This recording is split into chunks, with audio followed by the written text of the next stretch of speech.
Muito boa tarde a todos os colegas e a todas as colegas que nos estão a ouvir.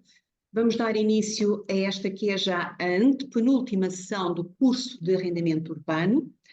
O tema que hoje aqui nos traz é o assédio no arrendamento urbano e para nos falar sobre este tema contamos com a honrosa presença da senhora doutora Yolanda Canelas Bastos. Numa muito breve nota curricular da senhora doutora, dizer-lhes que é licenciada e mestre em Direito, assistente convidada do Grupo de Ciências Jurídicas da Faculdade de Direito da Universidade de Lisboa, membro do Centro de Investigação de Direito Privado, foi também membro suplente do Conselho Pedagógico da Faculdade de Direito da Universidade de Lisboa. É advogada em prática individual. Senhora doutora, faz favor, tem a palavra.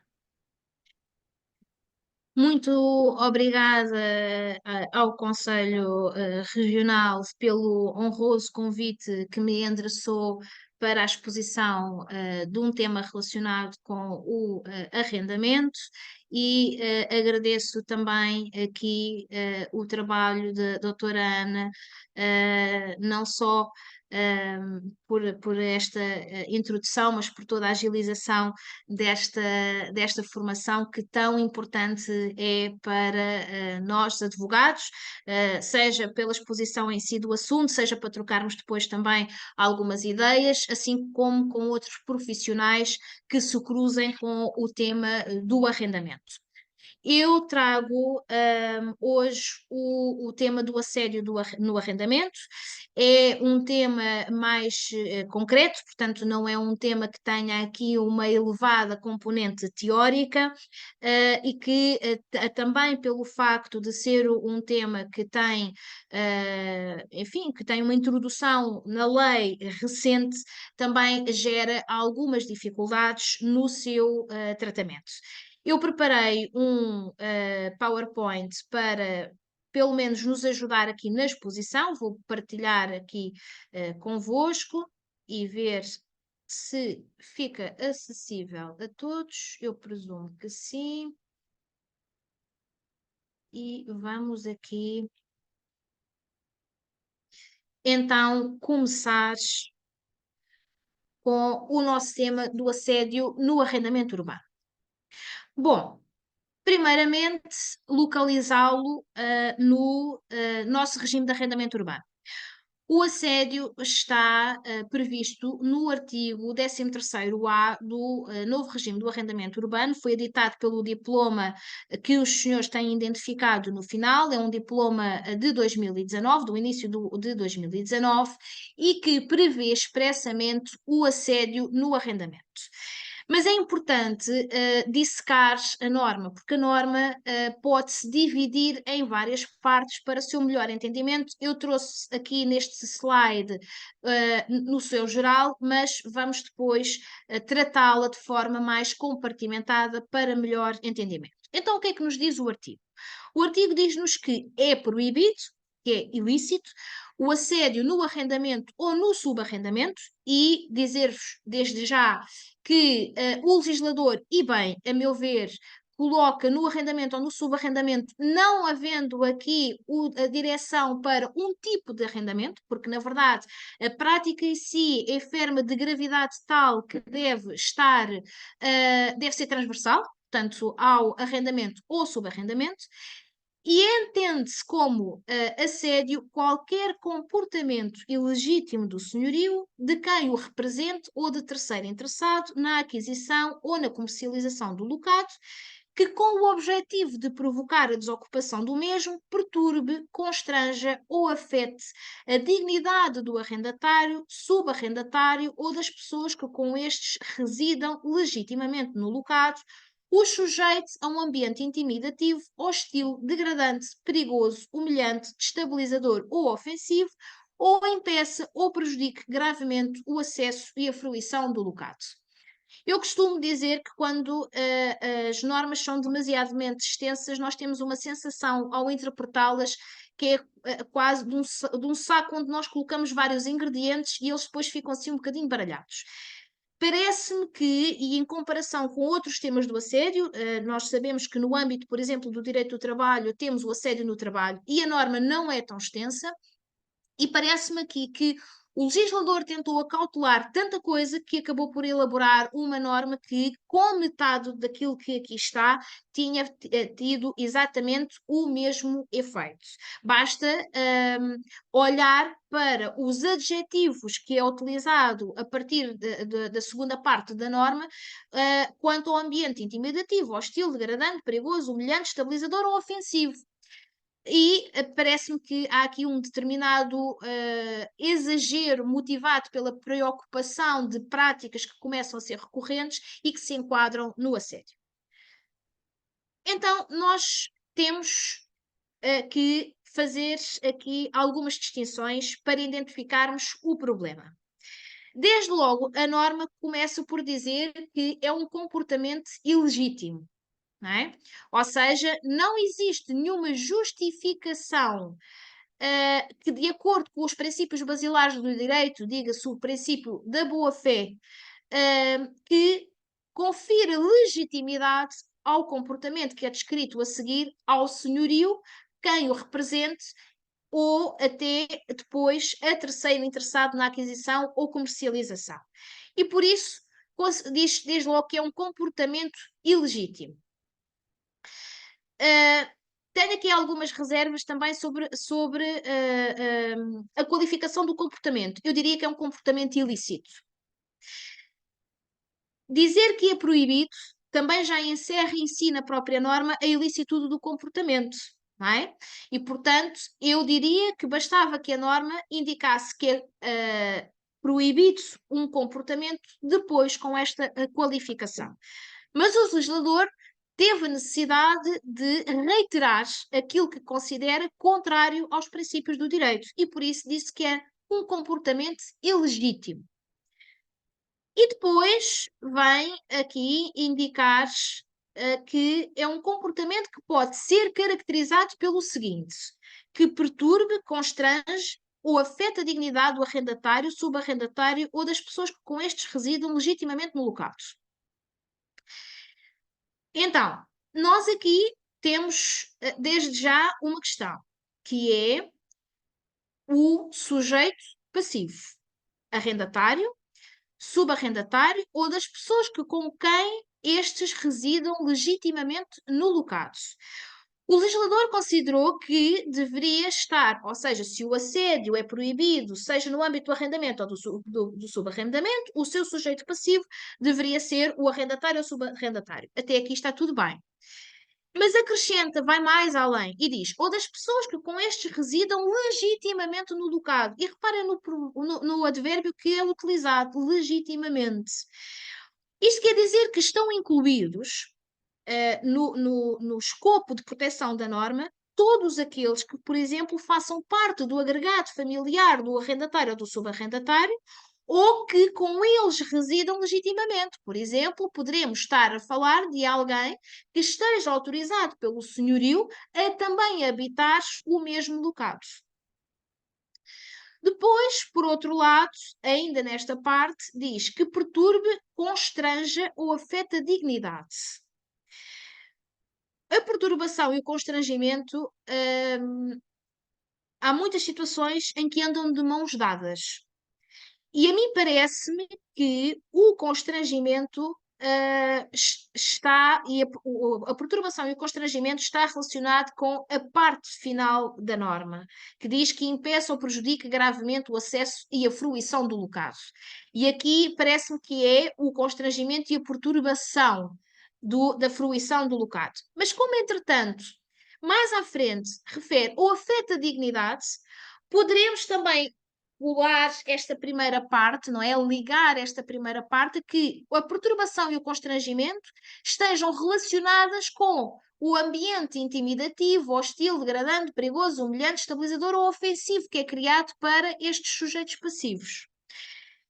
No início comecei por vos dizer que a norma parecia ter muito e que se calhar com metade poderia dizer o mesmo. este é um dos exemplos, não é só nos adjetivos. Porquê? Porque a perturbação e o constrangimento, ao podermos ligar com as duas outras fases da norma, eu parece-me que tudo somado está a dizer o mesmo. E nós poderíamos deixar, na verdade, perturbe, constranja ou afeta a dignidade, não é? E depois criarmos aqui afeta a dignidade do arrendatário ou prejudique gravemente a fruição, o gozo e a fruição do lucado. Porque a perturbação e o constrangimento já vão ter implícitos muitos dos adjetivos que ali estão. Mas ainda assim, o legislador considerou que deveria colocá-los. Então vamos olhar para eles. E diz: bom, o comportamento tem que ser ilegítimo. É um comportamento que pode perturbar, constranger ou afetar a dignidade do arrendatário, mas também pode, porque atenção que estamos a falar, não é em termos de comportamento, não é uma soma de comportamentos.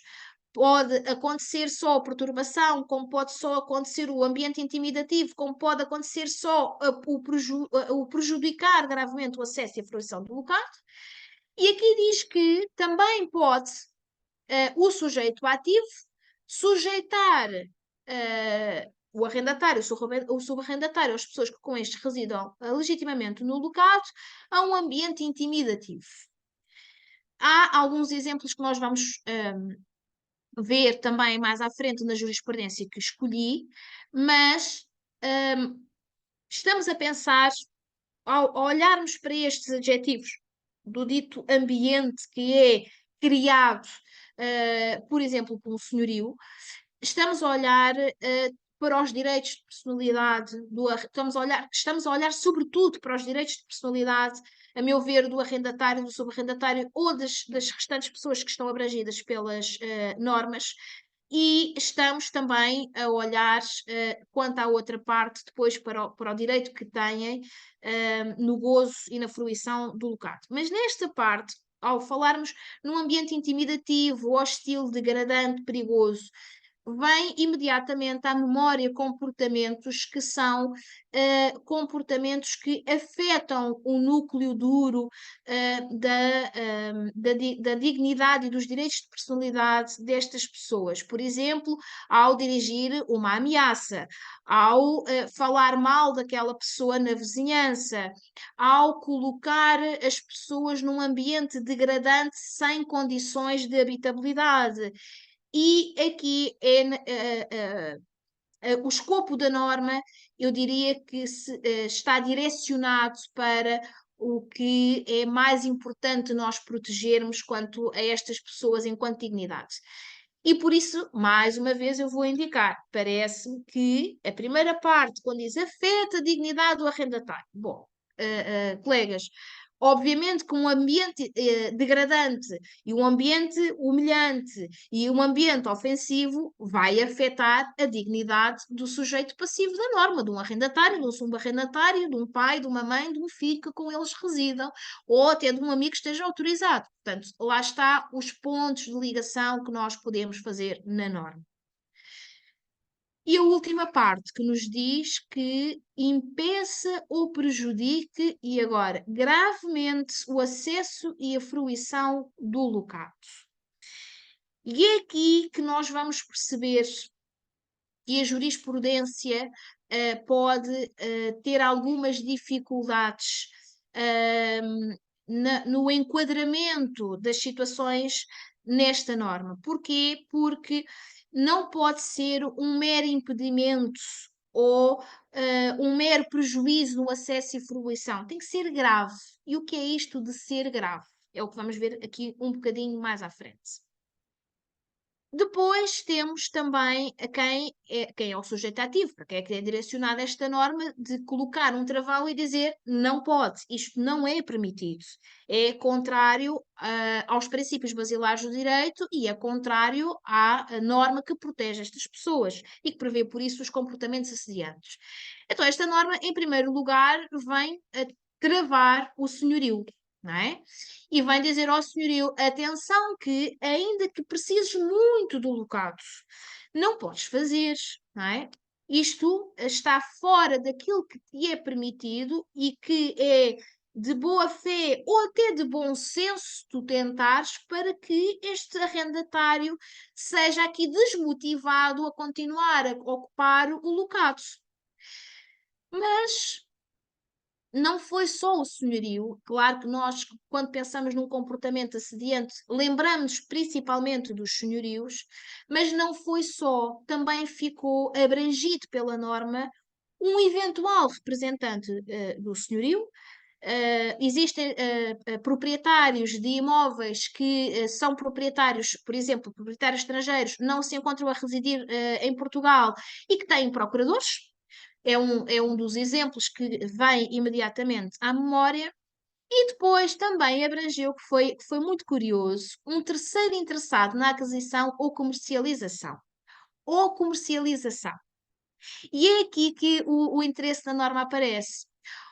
É que não só vem dizer àquele que pretende adquirir o locado, por muito interesse que tenhas, isto não é legítimo acontecer, portanto, é contrário aos princípios e aos direitos do próprio arrendatário, subarrendatário ou as restantes pessoas que estão abrangidas pela norma, mas também aquele que está interessado na comercialização, diga-se principalmente, mediadores imobiliários.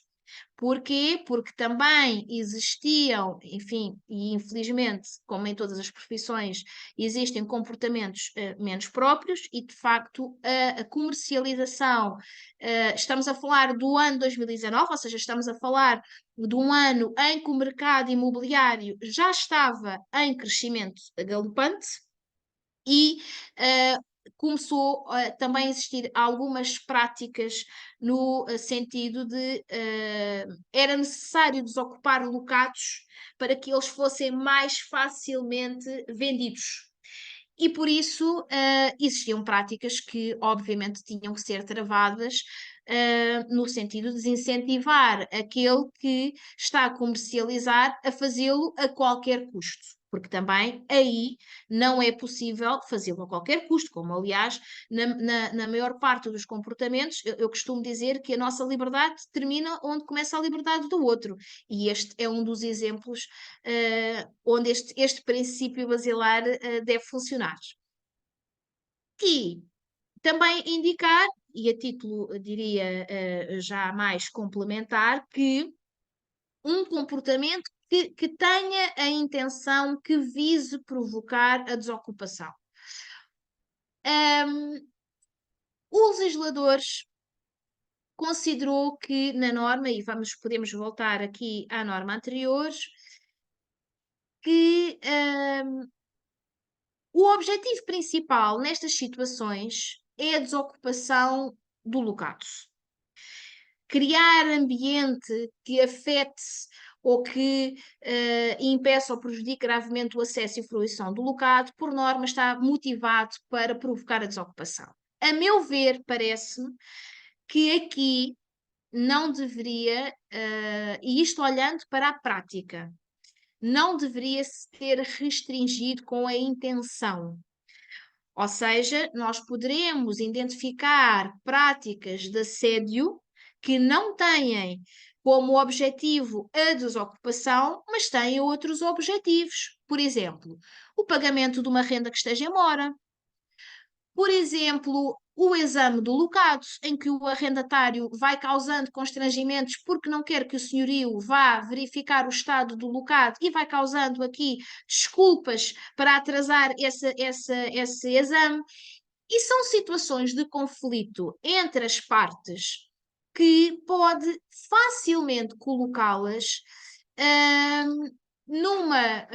numa vontade por parte de um senhorio de quem o represente ou destes terceiros em, em criar estes ambientes, em ter estes comportamentos e que eles não deixam de ser ilícitos só pelo facto de que não têm esta intenção. Eu teria acrescentado, ou pelo menos para dissecar algumas dúvidas na norma, e voltando aqui outra vez ao slide anterior,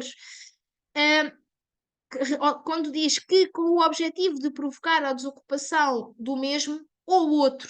ou dizer nomeadamente, porque sabemos que seria a título exemplificativo, acho que aqui a norma afunilou, digamos assim, demasiado e não o deveria ter feito. É certo que também refere no início que, sem prejuízo de responsabilidade civil ou penal, que não vamos também ver mais à frente essa parte, estas pessoas estão sempre protegidas, portanto, podem vir a tirar as devidas consequências no âmbito das responsabilidades civil e penal.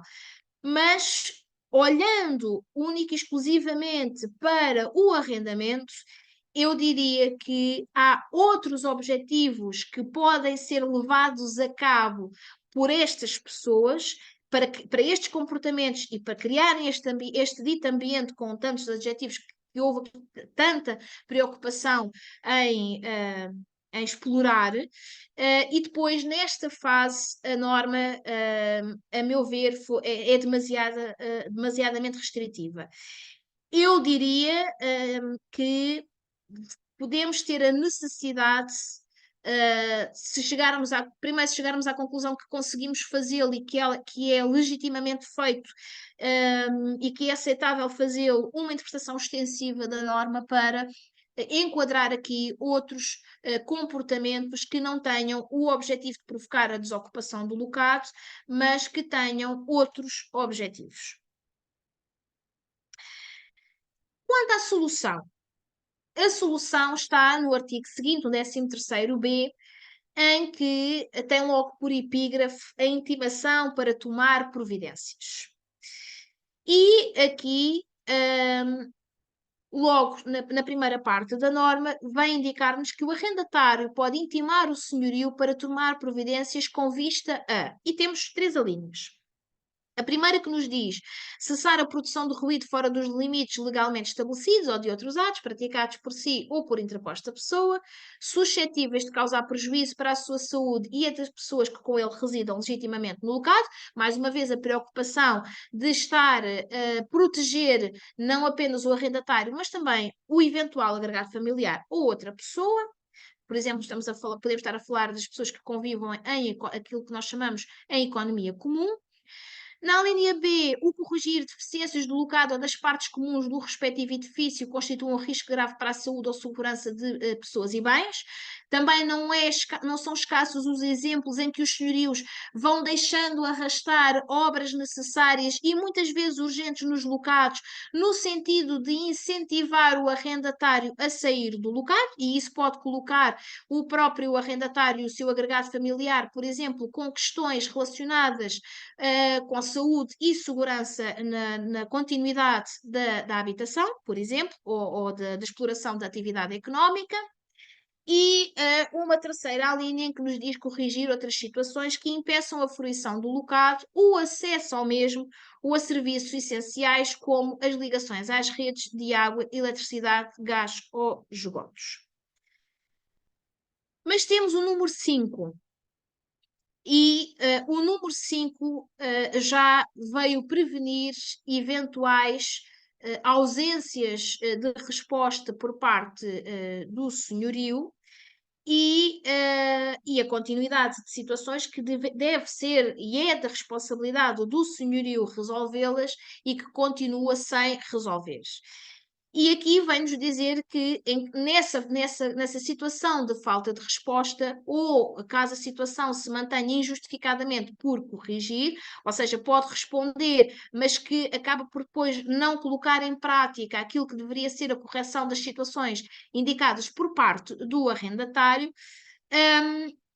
vai indicar que o arrendatário pode requerer uma injunção contra o senhorio que é destinada a corrigir a situação que já lhe foi exposta e que ele continua inerte, portanto, continua a omitir um comportamento e uma providência que lhe compete, assim como, e atenção, que temos aqui uma possibilidade de cumulação, porque o legislador vai dizer, bom, mas é que vai dizer entre linhas, obviamente, a injunção pode não ser suficiente para levar a que este senhorio reaja e pode não ser suficiente para que o arrendatário esteja acautelado no sentido de que há uma forma mais desincentivadora do que propriamente o requerer uma injunção, que o senhorio vai repensar relativamente ao seu comportamento mais inerte, que é exigir-lhe o pagamento de uma sanção pecuniária no valor de 20 euros por cada dia, a partir do final do prazo previsto no número anterior, até que o senhorio lhe demonstre o cumprimento da intimação ou, caso de incumprimento, até que seja decretada a injunção prevista na linha anterior. E aqui também sabemos, e quem trabalha arrendamento diariamente, eu costumo dizer assim a título, às vezes até mais a brincar, que custa-me muito estar do lado do senhorio e custa muito pouco estar do lado do inquilino. Porquê? Porque nós sabemos que os atrasos que existem do nosso sistema judicial favorecem muitíssimo o inquilino e prejudicam muito mais os senhorios.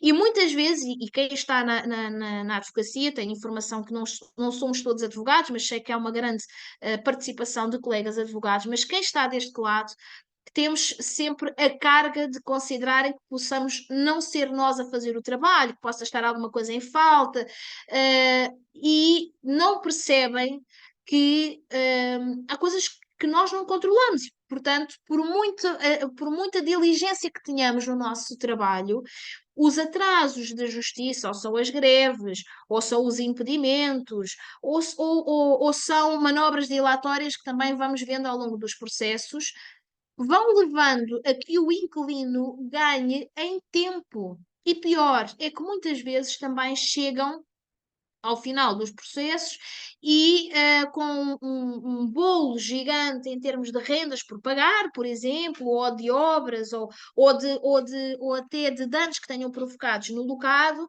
e apresentam-se, por exemplo, à insolvência, ou, enfim, há uma série de caminhos que pode levar a que o senhorio esteja numa posição muito desvantajosa.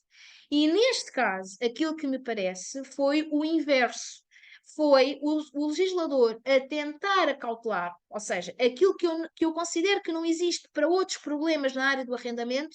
Eu acho que aqui o que o legislador tentou fazer foi dizer ao inquilino: calma, porque mesmo que ele não reaja à apresentação de um requerimento de injunção, ele vai, se requerer, ele vai estar informado que a sua omissão vai ter uma consequência pecuniária, que é uma sanção de 20 euros por cada dia de atraso e de não resolução, que pode levá-lo a reponderar e a tomar então as providências que lhe são exigíveis.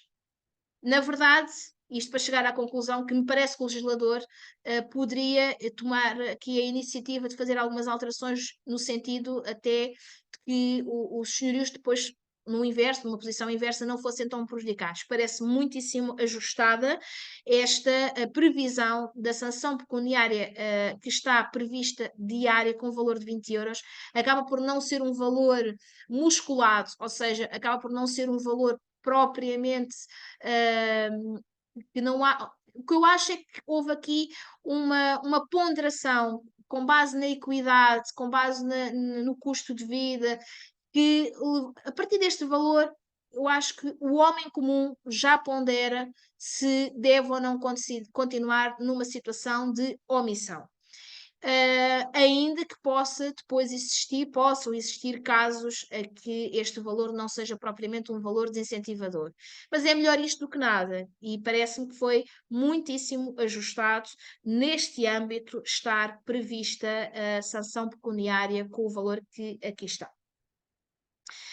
Olhando então para a jurisprudência, eu acabei por selecionar 2 acórdãos que me pareceram importantes para conversarmos. São acórdãos relativamente recentes e que me parecem importantes nestas matérias. Bom, o primeiro acórdão é um acórdão do Tribunal da Relação do Porto, datado de 20 de abril de 2023, cujo relator é o Dr. Ernesto Nascimento. E porquê que eu destaco este acórdão? Este acórdão está relacionado com, ou seja, aparece aqui uma, uma prática que poderia cair no conceito de assédio no arrendamento, só que aquilo que vai acontecer. Isto porquê? Porque aquilo que estava previsto era uma insistência nas visitas ao local. E aquilo que o tribunal veio indicar é que pressupõe o comportamento desagradável ou incómodo a que alguém é sujeito, pressupõe, para cair neste conceito, uma repetição ou continuidade. Considerou o tribunal que a prática isolada de atos que possam não ser concretamente e sem ter esta característica da continuidade ou da repetição, o ato em si isolado pode não padecer da gravidade que está subjacente à norma. E, por isso, exigia, para considerar uma prática assediante no arrendamento, a reiteração na persistência da atuação do agente ativo. Por outro lado, também vai indicar que a atuação da senhoria, ou seja, da interpelação da senhoria na disponibilização do locado, estava justificada em termos de senso comum, de razoabilidade, e que não tinha a dimensão no sentido nem a ressonância aqui prevista pelo legislador, que o réu lhe pretende emprestar de forma absoluta, grosseira e gritantemente injustificada. Ou seja, vai indicar que o facto da senhoria estar constantemente a insistir com o inquilino não poderia cair na dita perturbação ou no dito constrangimento ou no ambiente intimidativo até, porque o interesse dela justificava, em termos de senso comum, isto é, qualquer pessoa na situação dela também acabava por estar persistentemente a pedir ao inquilino o acesso ao local. Ainda que o tenha feito que pudesse ter feito de uma forma repetida. Porquê? Porque depois e aqui também é colocada uma questão de ónus da prova, em que diz que nem sequer foi alegado pelo réu, atentas às regras da repartição do ónus da prova, esta parte de ser uma prática continuada. Portanto, o réu aquilo que alegou é que a senhora era insistente e que lhe dirigiu várias interpelações de acesso, mas considerou que não estava cumprido o ónus da prova. Bom, aqui, peço desculpa, aqui há duas coisas que me parecem importantes. Primeiro, a prática reiterada. Se nós olharmos novamente para a norma, em momento nenhum ela refere que tem que ser uma prática reiterada. Aquilo que pode levar a que nós pensemos numa prática reiterada, parece, será a parte em que nos diz impeça ou prejudique gravemente o acesso e a fruição do local.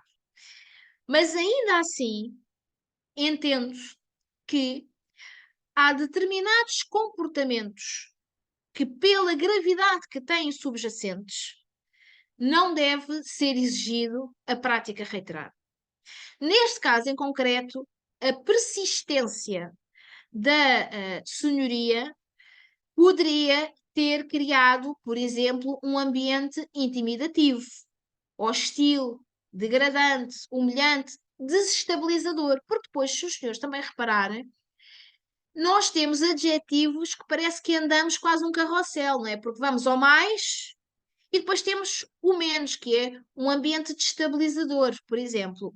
É que o destabilizador acaba por ser um conceito indeterminado, que nós precisamos de saber interpretá-lo para integrar aqui as situações concretas, comparativamente com um ambiente hostil, que já é um adjetivo que nos leva, que nos transporta para situações mais extremistas, mais até diria, podem até ser mais ofensivas no âmbito dos direitos que aqui se encontram protegidos enquanto escopo da norma. E por isso, a prática reiterada a ser retirada da interpretação da norma só, a meu ver, pela interpretação ou integração dos elementos que nós tenhamos aqui quanto ao ambiente em si, mas, e ainda assim, parece-me que há comportamentos que, ainda que sejam isolados, podem ser suficientes para que eu considere que o ambiente seja, por exemplo, intimidativo. Basta que a pessoa ameace uma vez, não é? Se a ameaça, e sem prejuízo da responsabilidade penal e da responsabilidade civil, mas a ameaça pode ser de tal forma séria e grave que cria este ambiente intimidativo. A meu ver, ela não precisa de acontecer várias vezes, sem prejuízo da previsão das normas penais, para que seja enquadrado na norma do assédio no arrendamento. Depois temos também aqui uma questão que me pareceu importante trazer-vos, é do Tribunal da Relação de Lisboa, é um acórdão de 7 de abril de 2022, sensivelmente um ano antes do outro, e que está relacionado com a caducidade da sanção que está prevista no artigo 13º-B e que por isso me pareceu que era relevante falarmos sobre isto. Neste acórdão, o Tribunal entendeu, o Tribunal da Relação de Lisboa, que não releva para efeito da caducidade a sanção pecuniária que está prevista, e que há pouco falámos dela, dos 20 euros por dia, portanto, já decretada, o não envio ao senhorio da intimação para tomar providências previstas no número 1. Aquele envio que não era feito através do meio judicial. Do mesmo preceito, se reportar factos suscetíveis de ser considerados de assédio no arrendamento por parte do senhorio, mas que sejam posteriores à data da instauração do procedimento cautelar onde ela é estabelecida. Isto quer dizer o quê? Quer dizer que, se eu já estive, e era o caso, se já estiver a decorrer a intimação que está prevista e que pode ser cumulada com a sanção pecuniária, e que se ocorrerem comportamentos que sejam posteriores, não é? Que sejam, dir-se-ia, supervenientes, eu não preciso de ir à intimação que está prevista no número 1 para me conferir legitimidade no meu pedido da sanção e também não a faz caducar. Porquê? Porque são exatamente isto, são comportamentos, diga-se, factos, são factos que são supervenientes. Depois o número 2 também indica que não se justifica por esta razão ressalvar na parte expositiva da sentença que aqui estava em causa do procedimento cautelar que, com a inversão do contencioso, condenava a requerida ao pagamento da sanção pecuniária, que tal condenação é feita sem prejuízo da eventual caducidade do número 7 do artigo 13º-B do novo regime do arrendamento urbano, considerando a entrada em vigor do procedimento de injunção em matéria de arrendamento. Portanto, aqui aquilo que marca, e de acordo com o número 1, que marca o limite temporal, ou digamos que seja o nosso pilar temporal, é a data da instauração do procedimento cautelar, onde foi estabelecida a sanção pecuniária compulsória. Aqui um bocadinho a par e passo daquilo que nós fazemos quanto a este tema numa outra área do nosso direito, eu decidi resumir a norma desta forma. Identificar de imediato o sujeito ativo e o passivo para a concretização, primeiro, daquele que está protegido, se está abrangido ou melhor, daquele que pretendemos proteger, se está abrangido pela norma, e daquele cujo comportamento o legislador vem dizer que é ilegítimo, se também ele está abrangido pela norma. Diria que há uma forte probabilidade, tanto de um lado como do outro, conseguirmos que aqui existe enquadramento subjetivo neste caso. Depois, por outro lado, temos que identificar o comportamento assediante, ou seja, o comportamento, eu diria que é identificado em dois vetores. primeiro, a tal intenção ou o objetivo da desocupação, e por outro, também a identificação do comportamento, no sentido de dizer que, além de ele ter este objetivo, qual é o caminho que ele está a fazer? É um caminho de perturbação do gozo e fruição do locado? É um caminho de afetar a dignidade do sujeito passivo? É a caracterização objetiva do comportamento. E depois os efeitos. Ou seja, o tal, aqui principalmente, a ligação entre o afetar a dignidade, a criação do ambiente e o efeito que isso tem para o arrendatário, para o subarrendatário ou para aquelas terceiras pessoas. Mas dizer-vos aqui que também há a ressalvar, do meu ponto de vista, uma nuance da norma que é importante. E vamos voltar a ela. Quanto aos efeitos. Porque a norma diz-nos assim, com o objetivo de provocar a desocupação do mesmo. Mas reparem no seguinte, é que a norma não exige ao senhorio, ao dito sujeito ativo, que o sujeito ativo tenha a intenção, por exemplo, de prejudicar gravemente o acesso e a fruição do locado. Não é exigível essa intenção. Já repararam?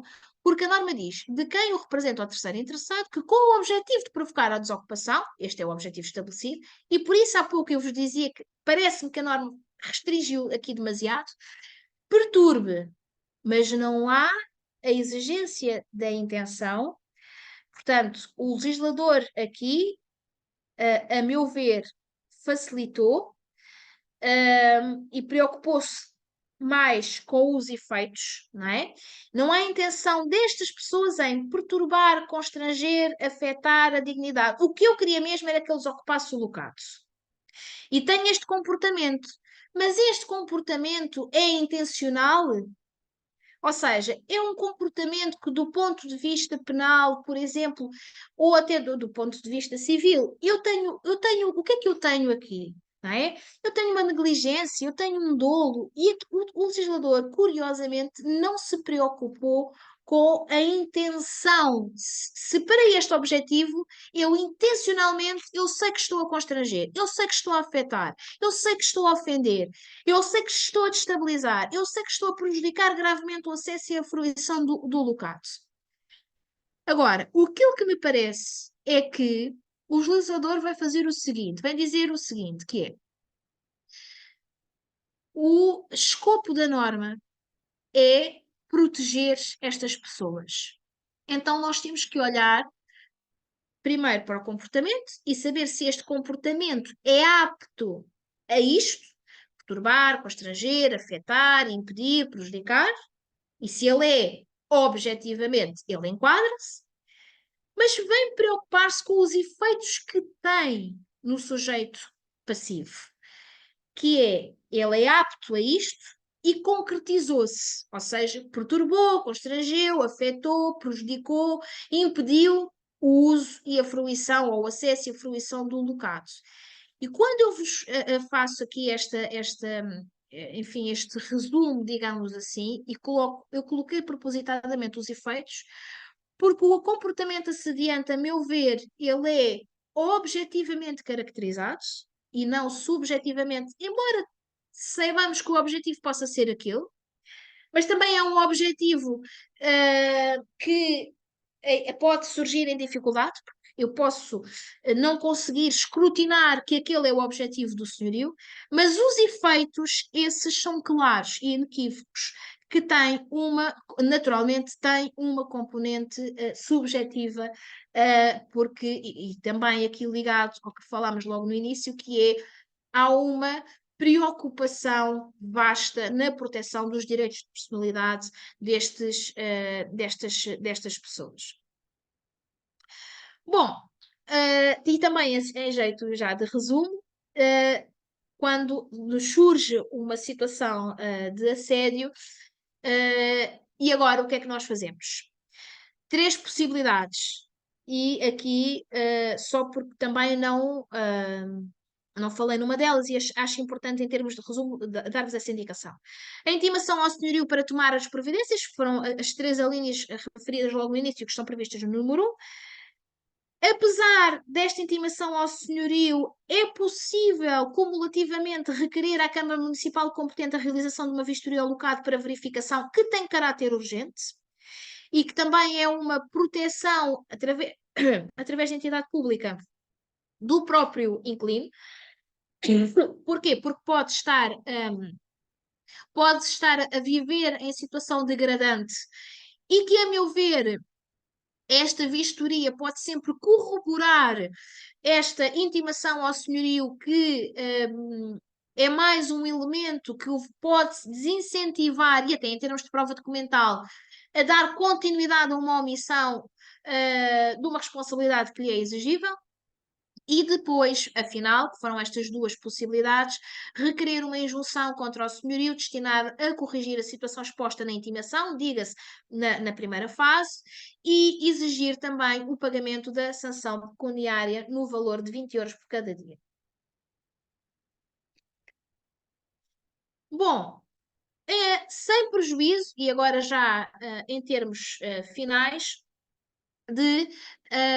da responsabilidade civil e responsabilidade penal. Porquê é que eu coloquei aqui contratual ou extracontratual? Porque o legislador, e a meu ver, ainda bem que assim foi, também não fez esta distinção. Há a responsabilidade civil que pode ser emergente do contrato, ou seja, o senhorio estaria obrigado ao cumprimento de determinadas obrigações e, ao não fazê-lo, cai inevitavelmente no 798 do Código Civil, e que vai ter de indemnizar o inquilino pelo prejuízo que causou, e aqui estamos no âmbito da responsabilidade civil, porque o comportamento que lhe é exigível ou a omissão, não é? Ou a omissão neste caso, por exemplo, inibir-se de provocar inacessibilidades ao locados, pode levar aqui à responsabilidade civil contratual, mas também pode levar à responsabilidade civil extracontratual. Porquê? E à responsabilidade penal aqui de mãos dadas. Porquê? Porque poderemos estar a falar de situações, como, por exemplo, situações que estejam relacionadas com a segurança, com o bom nome, com os ditos direitos de personalidade do sujeito passivo, e que, por essa razão, do arrendatário, subarrendatário e pessoas que com eles residam legitimamente, e que por isso não decorre inevitavelmente da norma, mas da norma e do contrato, portanto o 798, mas sim do 483 de responsabilidade civil extracontratual. Ainda que, e faço aqui a ressalva, que me pareça que há determinados comportamentos que poderíamos ainda assim, se bem que parece-me que estaria a desproteger o inquilino, em dizer que decorreria do princípio da boa-fé nos termos do artigo 762, que indica que as partes, durante a execução do contrato, devem agir de boa-fé, e ainda que alguns comportamentos me pareçam estar vedados aos intervenientes por intervenientes contratuais decorrentes do princípio de boa-fé. Mas também não podemos esquecer que existem terceiros que podem não ser parte no contrato com o arrendatário, assim como há pessoas que estão protegidas que também não são partes no contrato, como é o caso daquelas pessoas que estejam a habitar, por exemplo, o agregado familiar do arrendatário, e que por isso eu não possa falar de responsabilidade civil contratual, mas inevitavelmente, por uma questão subjetiva, eu teria que ir para a responsabilidade civil extracontratual. A responsabilidade penal, enfim, é aquilo que nós sabemos. O comportamento pode pode também configurar um ilícito de natureza penal, e que por isso mesmo ele tenha que ser, ou seja, a intimação e o pedido de pagamento da sanção tenham que ser cumulados com uma queixa-crime por o comportamento ter relevância penal. E dizer-vos só assim, a título final, que dos acórdãos que fui lendo, fui lendo das mais variadas situações, também em termos de prática profissional, há algumas que vão surgindo com mais. Enfim, que vão surgindo mais regularmente. Nós passamos e ainda passamos por exemplo, os senhorios, ou até quem os represente, por exemplo, mandam cessam os contratos de fornecimento de água, de eletricidade, de gás, de telecomunicações e deixam os arrendatários e os seus agregados em condições deploráveis.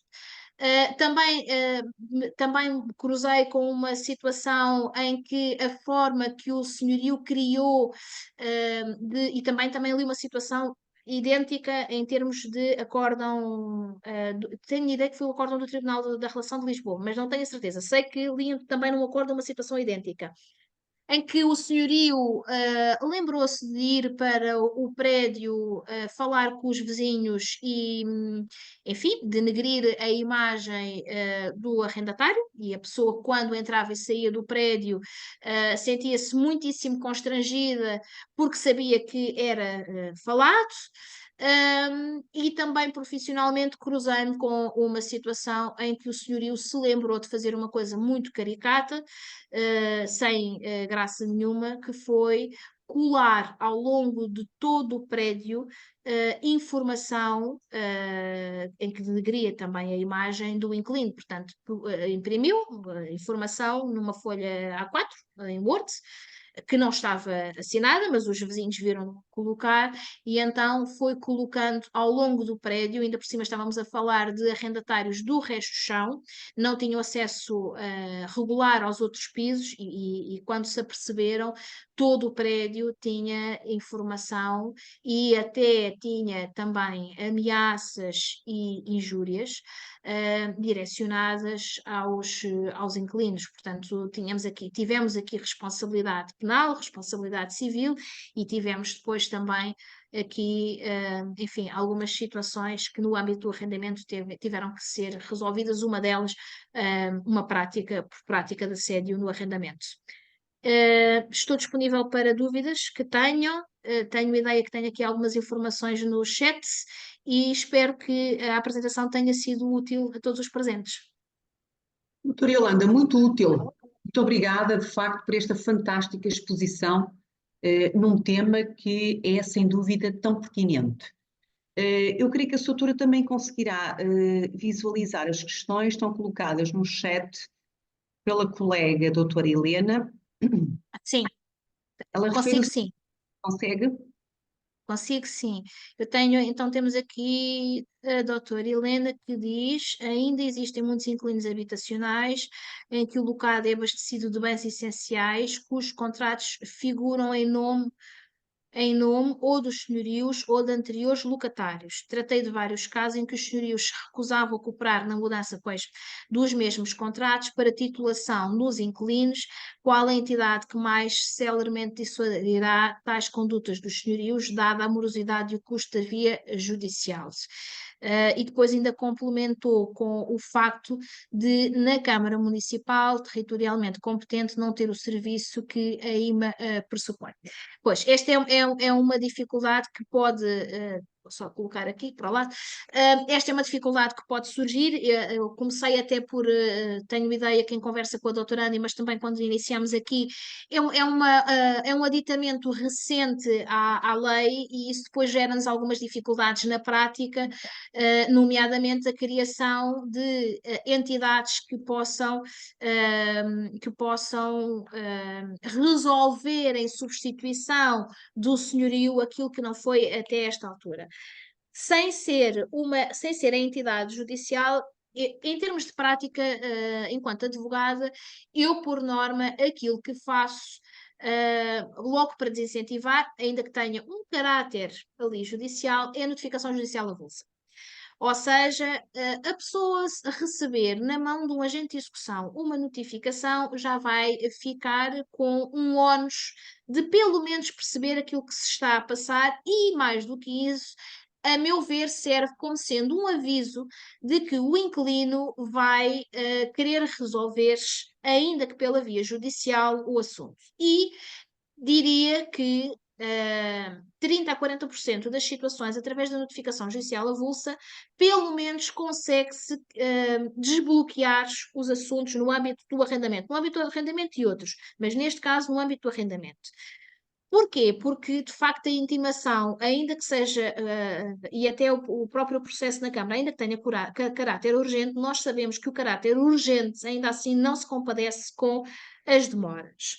Agora, também indicar o seguinte, que é, nestes casos, estas entidades bastam-se para a alteração da titulação em que estejam ou no nome dos senhorios ou de anteriores inquilinos com a prova da existência do contrato de arrendamento, seja o contrato em si, seja a comunicação que é feita à autoridade tributária. E eu diria que será provavelmente a forma que tem extrajudicial e célere para conseguir estas alterações que precisa bastante. Tento dessa forma, sem prejuízo disso, o meu e-mail da ordem é público, se a colega precisar de alguma ajuda em que eu possa ser útil, também estou cá para ajudar, tá bem?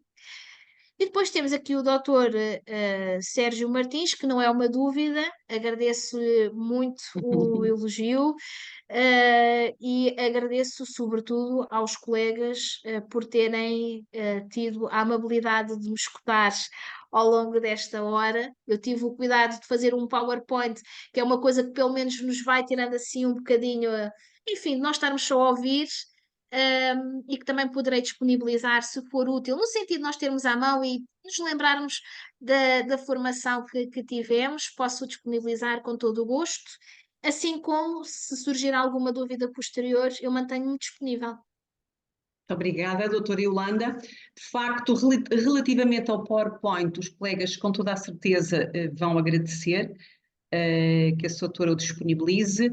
Poderá enviá-lo para mim, eu enviarei para a Sim, comissão, que terá o cuidado de enviar também a todos e a todas as colegas inscritas. muito Não bem. havendo mais questões, creio que entretanto terá Ah, surgido aqui qualquer coisa. é o Eh, doutor Sérgio com a disponibilização. Com certeza, colega, não há problema nenhum. não Disponibilizo pode seguramente. agradecer. Muito bem. Não havendo então mais questões, agradecer mais uma vez à doutora Yolanda pela brilhante apresentação. Foi uma honra tê-la connosco. E lembrava aos colegas o seguinte: amanhã teremos a penúltima sessão do curso de arrendamento urbano com o Sr. Dr. Edgar Martins Valente e na próxima quinta-feira será mesmo a última sessão, num formato diferente, portanto não será um formato expositivo, em que os colegas colocam questões no chat, mas será um formato em que, com o rosto aqui no ecrã, poderão colocar as questões diretamente aos oradores que estarão presentes nessa sessão, que serão o Dr. Carlos Navais e o Dr. Manteigas Martins. Para o efeito, conforme já foi veiculado, terão que fazer a inscrição prévia para colocarem essas questões, para poderem intervir, depois terá que ser enviado um link diferente do habitual, será um link de palestrante.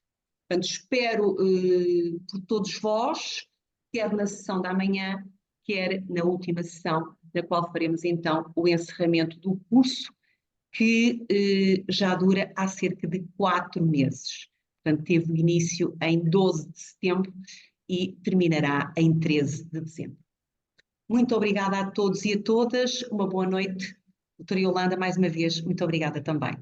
Muito obrigada. Muito gosto. Muito obrigada.